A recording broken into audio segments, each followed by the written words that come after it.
अस्सलाम वालेकुम क्लास। आज हम चैप्टर नंबर 4 अगेन स्टार्ट करेंगे, जो उसके बाकी के क्वेश्चंस रह गए हैं। Chapter number 4 exercise 4.1। अब हम थोड़ा सा जो हमने पीछे रिवाइज पढ़ा था उसको हम थोड़ा सा रिवाइज कर लेते हैं। सबसे पहले हमने डेफिनेशंस पढ़ी थी ख़ती मसावात की, उसके बाद हमने उसके कुछ रूल्स पढ़े थे जो कि सवाल को हल करने के लिए बहुत ही ज़रूरी थे, जिनके बगैर जो है वो सवाल को हल कर पाना नामुमकिन था, ख़ास तौर पर आर्ट्स क्लास के बच्चों के लिए। आज हम क्वेश्चन नंबर 7 स्टार्ट करते हैं एक्सरसाइज 4.1 का। इसका क्वेश्चन 10x-1 ओवर 2x + 5 = 3 के। ये हमारा क्वेश्चन नंबर 7 है। क्वेश्चन नंबर 7, 8 और 9 ये तीनों सवाल ही एक तरह के हैं, इसलिए आपने इसको ध्यान से समझना है। अब देखें, बराबर के एक तरफ रकम डिवीजन में यानी कि बटे में मौजूद है, जबकि बराबर के दूसरी तरफ कोई रकम बटे में मौजूद नहीं है। तो इसका मतलब है कि यहाँ पे कोई भी रकम बटे के नीचे ना हो, वहाँ पे बटे के नीचे 1 होता है। आप इसके नीचे 1 लिखें या ना लिखें, आप लोगों की मर्जी है। अब यहाँ पे क्या होता है कि कुछ टीचर्स कहते हैं कि जो बटे के नीचे रकम है वो इधर डिवाइड हो रही है, बराबर के दूसरी तरफ जाएगी तो क्या हो जाएगी, मल्टीप्लाई हो जाएगी। जो कि हमने पहले भी एक रूल पढ़ा था कि जो चीज़ तकसीम होती है बराबर के दूसरी तरफ जाकर मल्टीप्लाई हो जाती है। तो मैं इसको लिखता हूँ 10x-1 = 3 × 2x + 5। अब देखो ये कितनी रकमें हैं, 2। तो इसका मतलब है कि ये 2 रकमें इस एक रकम के साथ मल्टीप्लाई हो रही हैं। कुछ बच्चे कहते हैं सर अगर हम इसको इस तरह लिख लें 3 × 2x + 5, तो ये भी सवाल ठीक है, लेकिन इसमें बच्चे गलती क्या कर जाते हैं, वो सिर्फ 3 को 2 के साथ ही मल्टीप्लाई करते हैं, इस 5 के साथ मल्टीप्लाई नहीं करते, जिसकी वजह से उनका सवाल गलत होने के ज़्यादातर चांसेस होते हैं। इसलिए हमने इसको ब्रैकेट में लिखा। ब्रैकेट का मतलब भी मल्टीप्लाई होता है, ज़रब होता है। अब 10x-1 = 3 × 2 = 6x + 5 3 = 15। अब हमने इससे पहले भी 1-2 सवाल किया था। सवाल नंबर 2, 3, 4, 5 जो था उसमें भी x वाली वैल्यू बराबर के एक तरफ थी और एक x वाली वैल्यू बराबर के दूसरी तरफ थी। तो हम क्या करेंगे, जो x वाली वैल्यूज़ हैं उनको बराबर के एक तरफ ले जाएंगे और x के बगैर वाली वैल्यूज़ को बराबर के दूसरी साइड की तरफ ले जाएंगे। अब देखिए ये 10x है, ये इधर रहेगा। अब ये 6x छोटी वैल्यू है, हम इसको दूसरी साइड पे शिफ्ट कर लेते हैं। इसके साथ साइन कौन सा है, जिसके साथ कोई साइन ना उसके साथ ऑब्वियसली प्लस का साइन होता है। ठीक है, 10x प्लस का 6 है -6x = 15, माइनस का 1 है उधर जाएगा तो प्लस का 1 हो जाएगा। 10 में से 6 को माइनस करो, रिमेनिंग कितना बचा, 4x = 15 में 1 को ऐड करो 16। अब 4 और x के दरमियान कोई अलामत मौजूद है नहीं, इसका मतलब है कि 4x के साथ क्या हो रहा है, मल्टीप्लाई हो रहा है। अब 4 इधर मल्टीप्लाई हो रहा है, बराबर के दूसरी तरफ जाएगा तो डिवाइड हो जाएगा। x = 16 / 4, 4 1 = 4, 4 4 = 16। तो x की वैल्यू कितनी आ गई, x = 4 की, ये हमारा आंसर है।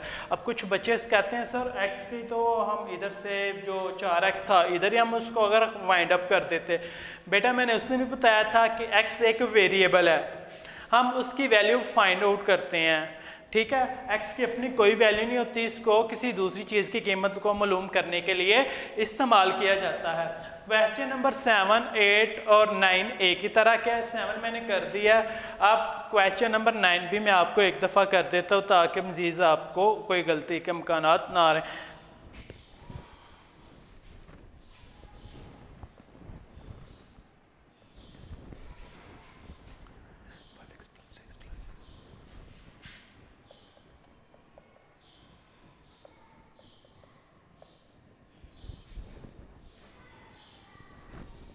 क्वेश्चन नंबर 9 है 5x plus 3 over x plus 6 is equal to 2k।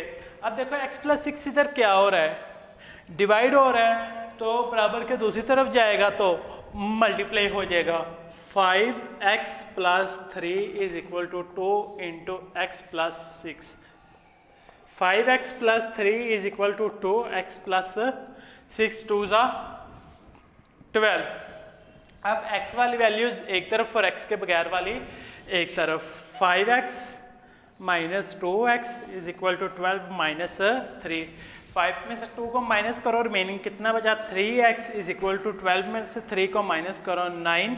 3 इधर क्या हो रहा है, मल्टीप्लाई, उधर जाएगा तो डिवाइड हो जाएगा। x is equal to 9 over 3। 3 3 ज़ा 9, x इज इक्वल टू 3 के ये हमारा आंसर है।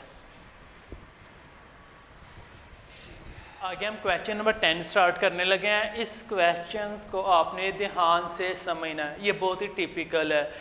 जिसको इस क्वेश्चन की समझ आगे समझो कि उसने इस चैप्टर का लॉन्ग क्वेश्चन कर लिया, क्योंकि इस चैप्टर में से अगर लॉन्ग क्वेश्चन वो पेपर में देता है तो इसी क्वेश्चनों में से ही देता है, क्योंकि एक टफ है, बाकियों को आगे आसानी से समझा जा सकता है। y minus 6 plus under root Y is equal to 0 के। अब देखो बराबर के एक तरफ 3 वैल्यूज है, बराबर के दूसरी तरफ कोई वैल्यू नहीं है, तो हम क्या करते हैं, अंडर रूट वाली वैल्यू ए की तरफ रहने देते हैं। जो अंडर रूट के बगैर वैल्यूज हैं, अंडर रूट यानी जिसे हम जज़र कहते हैं, जज़र के बगैर वैल्यूज हैं, उनको बराबर के दूसरी तरफ शिफ्ट कर लेते हैं, मूव कर लेते हैं। Under root Y is equal to, अब देखो ये प्लस का वाई है, दूसरी तरफ जाएगा तो माइनस का हो जाएगा, या माइनस का 6 है, दूसरी तरफ जाएगा तो प्लस का 6 हो जाएगा, 6 माइनस वाई। अब हमने जज़र को ख़त्म करना है या अंडर रूट को ख़त्म करना है। अंडर रूट को कैसे ख़त्म किया जा सकता है, स्क्वायर रूट के ज़रिए, दोनों तरफ मुरब्बे के ज़रिए, ठीक है। अब इस जज़र को ख़त्म करना है तो क्या करेंगे, दोनों तरफ मुरब्बा लेने से जज़र वाई सारे का स्क्वायर इज इक्वल टू 6 माइनस वाई सारे का स्क्वायर यानी कि होल का square.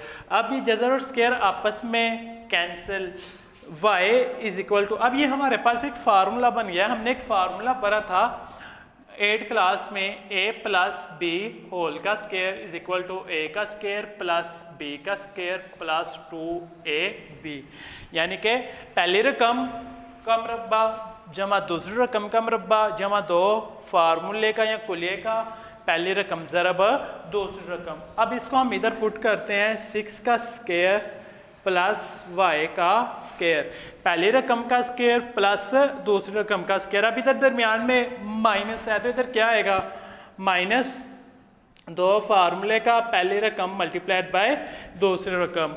y is equal to 6 को 6 के साथ मल्टीप्लाई करो, 6 6 36 प्लस y का स्क्वायर माइनस 6 2 12y। अब मैंने इस y को बराबर के दूसरी तरफ शिफ्ट कर देना है ताकि वो हमारे प्रॉपर जो वैल्यूज़ हैं वो एक तरह बन जाए, क्योंकि इधर भी y की वैल्यू है, इधर भी y हमारे पास मौजूद है। 36 प्लस y का स्क्वायर माइनस 12y। अब ये प्लस का y है, उधर जाएगा तो माइनस का y इज इक्वल टू 0। अब मैं y को पहले लिख सकता हूँ y का square minus minus plus sign minus का। कुछ बच्चे इधर गलती कर जाते हैं कि सर माइनस माइनस माइनस ही होता है, इन दोनों के साथ अलामतें माइनस की हैं, जो इनकी वैल्यूज़ हैं वो प्लस हो रही हैं लेकिन साइन माइनस का ही आएगा। 12 इधर y के साथ कोई रकम मौजूद है नहीं, जहाँ पे कुछ भी ना हो वहाँ पे 1 होता है। 12 और 1 13 y प्लस 36। अब इधर एक सबसे अहम चीज, यहाँ पे जब पहली रकम या पहला वेरिएबल जो भी हो उसका स्क्वायर हो, उससे आगे वेरिएबल की पावर 1 और उसके अगली रकम में वेरिएबल मौजूद ना हो, तो हम क्या करते हैं, हम फैक्टराइजेशन करते हैं। फैक्टराइजेशन में क्या करते हैं, सबसे आखिर वाली रकम को सबसे पहली रकम के साथ मल्टीप्लाई करते हैं। अब ये 36 है, 36 इधर 1 के साथ मल्टीप्लाई हो रहा है, 36 1 जा 36 ही आएगा। अब इस 36 को हमने एक ऐसा पेयर ढूंढना है कि उनको प्लस या माइनस करें तो हमें माइनस का 13 मिले, और अगर मल्टीप्लाई करें तो 36 मिले। हम इसके पेयरिंग करते हैं, 2 एकम 2, 2 आठे, 2 1 जा 2, 2 8 जा 16, 2 9 जा 18, 3 3 जा 9, 3 1 जा 3। अब हम इनके पेयर्स बनाते हैं। देखें सबसे पहले क्या है, 2 को 36 पे डिवाइड किया, रिमेनिंग कितना बचा, 18 इज इक्वल टू 36। अब फिर 18 को किस पे डिवाइड किया, 2 पे। इधर हमारे पास कितनी वैल्यूज आ गई, 2, 2 2 जा 4 multiplied by 9 is equal to 36 के। अब जब 9 को 3 पे डिवाइड किया, रिमेनिंग कितना बचा, 3, 3 2 जा 6, 6 2 जा 12 multiplied by 3 is equal to 36 के। 2 2 जा 4, 4 3 जा 12, 12 3 जा 36 multiplied by 1 is equal to 36 के। अब देखें हमारी पहली टर्म या पहली शर्त जो है वो पूरी हो रही है कि सबको मल्टीप्लाई करने से पेयर्स को 36 आ रहा है। अब वो ऐसा परफेक्ट पेयर कौन सा है कि उसको प्लस या माइनस करें तो हमें ये दरमियान वाली वैल्यू दे। देखें 18 में 2 को ऐड करो 20, 18 में से 2 को माइनस करो 16, तो ये हमें 13 नहीं दे रहा, ये वाला पेयर हमारा ख़त्म। अब 12 में 3 को ऐड करो 15, 12 में 3 को माइनस करो 9, तो ये भी पेयर नहीं दे रहा, ये लास्ट भी नहीं दे रहा। हमारे पास एक ही पेयर बचा है 9 और 4, जो कि एक परफेक्ट पेयर हम कह सकते हैं। यानी कि 9 और 4 को मल्टीप्लाई करें तो 36 आता है, और अगर 4 और 9 को प्लस या माइनस करें तो 13 आता है। अब इधर हमारे पास बच्चों के लिए सबसे बड़ी कन्फ्यूजन की बात होती है कि सर इनके साथ अलामतें कौन सी लगानी है। माइनस का हमें 13 चाहिए, ये बात होता है कि हमें माइनस का 13 चाहिए। अब इन दोनों के साथ अलामतें कौन सी लगनी है, ये आप लोग थोड़ा सा सोच के बता सकते हैं। ठीक है, अब देखो माइनस का चाहिए 13, इसका मतलब अगर हम दोनों को प्लस कर रहे हैं तो 13 ही आ रहा है, इसलिए इन दोनों के साथ अलामतें भी माइनस की लगेंगी। Minus minus plus sign, minus का 9 और 4 13। इसका मतलब है कि ये वाला जो पेयर है ये हमारा परफेक्ट पेयर है। मैं इस 9 और 4 को इस 13 की जगह पे लिख देता हूँ। 0 इज इक्वल टू वाई का square minus 9y minus 4y plus 36। ठीक है, उसके बाद ये मैंने इसकी फैक्टराइजेशन की है। y का स्क्वायर y की पावर 1 36 मीन्स के पहले रकम वेरिएबल की पावर 2, अगले वेरिएबल की पावर 1 और उसके आगे वेरिएबल मौजूद ना हो तो हम क्या करते हैं, फैक्टराइजेशन करते हैं। ये मैंने फैक्टराइजेशन की, मेरे पास कितनी वैल्यूज आ गई, 4, 1 2 3 4। ठीक है, अब मैंने इसके क्या करना है, मैंने इनके पेयर्स बनाने हैं। ये जो मैंने सारी फैक्टराइजेशन की है मैंने इनके पेयर्स बनाने के लिए ही फैक्टराइजेशन की है। तो मैं फैक्टराइजेशन में पेयर बनाऊंगा, पहली दूसरी रकम तीसरी चौथी रकम। अगर तो आपको इधर ही पेयर बनाने की समझ आ गई तो आपके लिए जो इससे पहले चैप्टर्स हैं, चैप्टर नंबर 2, वो आपको बहुत इजी होगा। ठीक है, क्योंकि उसमें सारी फैक्टराइजेशन और उसके पेयरिंग वगैरह का कंसेप्ट है, फार्मूलाज भी हैं नो डाउट, लेकिन 2.1 में ये चीज़ सबसे ज़्यादा अहम है।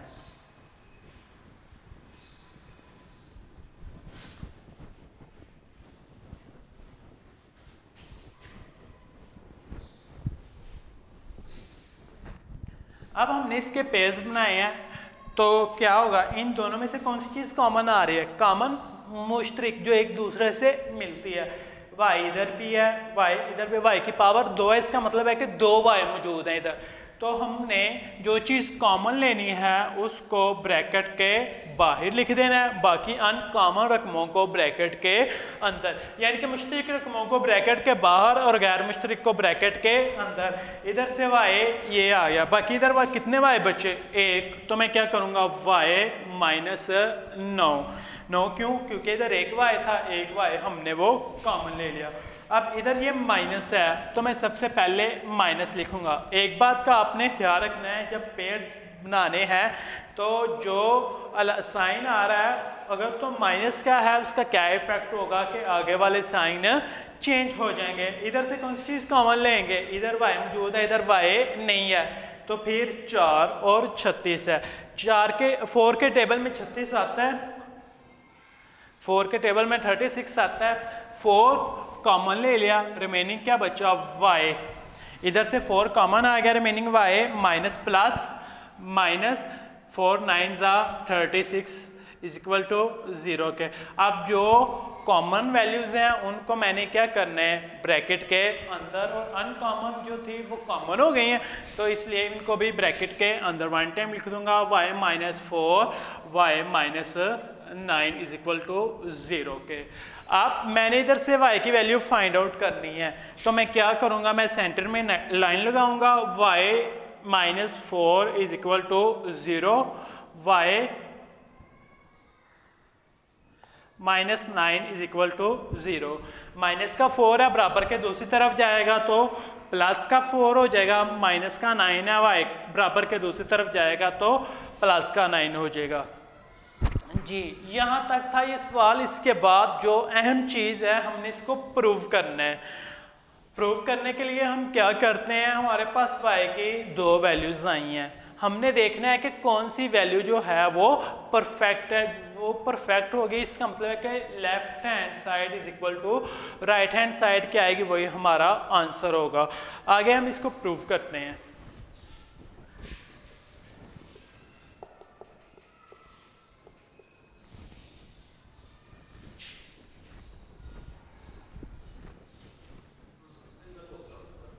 अब हमने इसको प्रूव करना है। प्रूव करने के लिए हम इसके सेंटर में लाइन लगा देते हैं। जो सवाल है हमने उसको 2 टाइम्स लिखना है। 2 टाइम्स क्यों लिखना है, क्योंकि हमारे पास जो y की वैल्यू थी वो 2 आई थी।